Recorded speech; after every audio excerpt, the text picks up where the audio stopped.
The notion here is to get away from the classical gladiator's ring that we kind of know and love only too well. For various reasons. One, the Colosseum, for example, is 200 years later than our period. And in fact, they did used to have fights in the Forum, so we thought it'd be much more interesting to have the fight in the Forum, using the Forum as a background. On the floor down there, the sand, which is where we get the word arena from, because the Latin word for sand is harina. They cover the floor in sand. The gruesome reason for that is simply because once the blood starts to flow, it gives you still a bit of grip, you get a bit of traction because the sand soaks the blood up.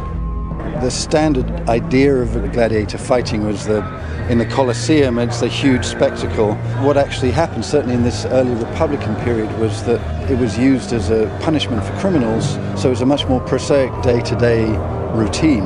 You would go along on a Wednesday afternoon to watch people being killed, not as a grand spectacle, but just as a routine part of daily life. Surprisingly enough, some people chose to be gladiators because it was so intensely, unimaginably glamorous.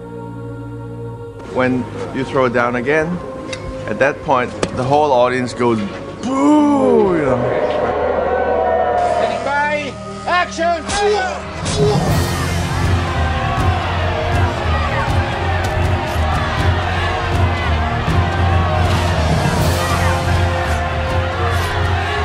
The key thing in a sequence like this is the choreography. It all revolves around that.